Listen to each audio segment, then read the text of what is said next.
Hello and welcome to St Peter Mancroft, to those of you here and those watching online. I'm Fiona Haworth, the Associate Priest. This is part of our series of live-streamed reflections from Mancroft, and if you're visiting the church, please feel free to continue looking around. Today is a very exciting day for us here at Mancroft as we launch our art project, Hidden. The artist, Peter Walker, will be here later to talk about the installation, which will be suspended above the choir from late June through to the end of August.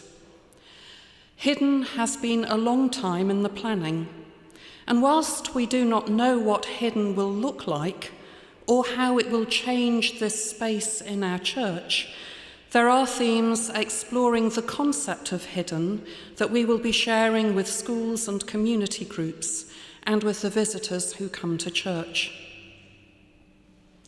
Hidden is an invitation to everyone to reflect on their stories, on what they reveal and what they keep hidden. We hope that Hidden will inspire people to share some of the stories that have been hidden, so that our understanding and compassion can grow and together help us build community. Story is part of our tradition in the Christian faith and in other faiths, of course. The Bible contains a wealth of different materials: history, poetry, legal material, prophecy, letters, apocalyptic material, and narrative, which is a more formal way of saying story. I suspect for many of us, it is the stories that we remember best. Stories invite us into the text, ask us to imagine what the characters think and feel, suggest ways we might identify with them or not. Stories can be dramatic, homely, inspiring, warning, funny, and all these things in combination. But more than this, stories engage us in ways that other genres don't necessarily.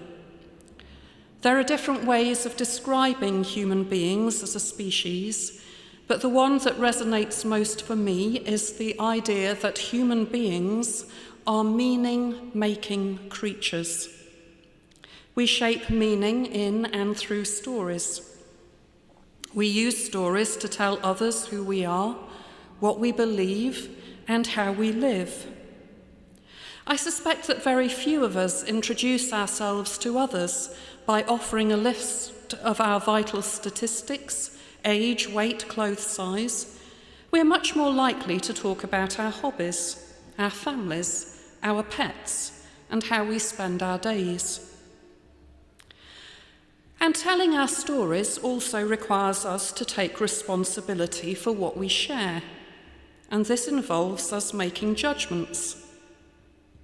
Will what I share be safe with this person? Will they be interested in these stories that are so important to me? Will they treasure them as a gift given by me that allows them to see something of who I am and what I value?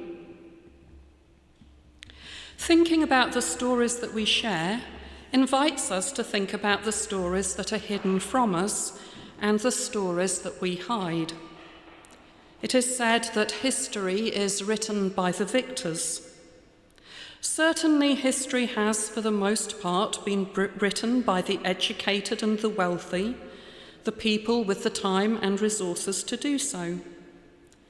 This has meant that most of the histories we are familiar with are written by educated, white, Western men.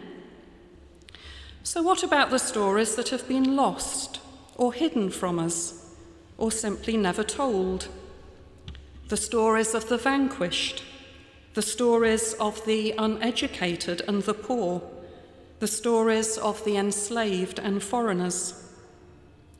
How might hearing these stories change us, inspire us, challenge us? I am currently reading All That She Carried by Tia Miles. It is a remarkable book that seeks to recover the stories of enslaved black women in 19th century America.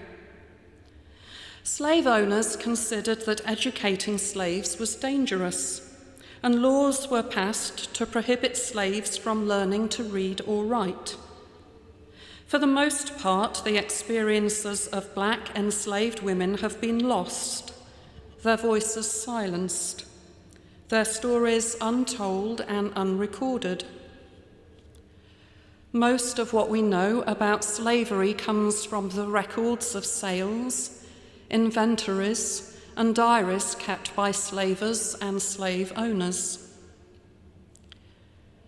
The premise of All That She Carries rests on an artifact, a simple cloth sack and the objects it held, that was given by a Mother Rose to her daughter Ashley after the death of their owner, when mother and daughter were sold separately. We know this story because their great-granddaughter, the great-granddaughter of Rose, embroidered the story onto the sack. This is what she embroidered. My great-grandmother Rose, mother of Ashley, gave her this sack when she was sold at age of 9 in South Carolina. It held a tattered dress, 3 handfuls of pecans, a braid of Rose's hair. Told her, "It be filled with my love always." She never saw her again. Ashley is my grandmother, Ruth Middleton, 1921. It is a story told in just 57 words, a story of love and anguish, hope and pain, resilience and ingenuity. In the book, Tia Miles reconstructs the stories of these women as far as she is able to, using the story embroidered on the cloth as a starting point. She brings these women to life, offering us stories of courage and love and resilience, born out of the appalling inhumanity of slavery. She gives these women a voice and agency, allowing them to speak to us down the centuries as witnesses of their own humanity.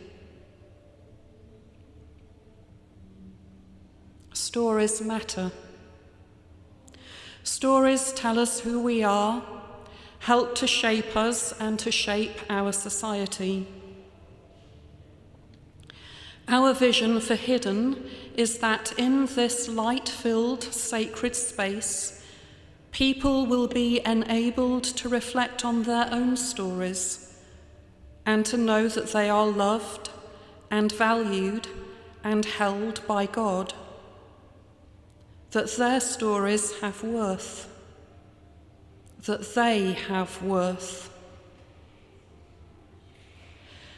And we hope that by sharing the stories Hidden inspires, understanding might grow and help us to begin to build a better, kinder, and more compassionate world.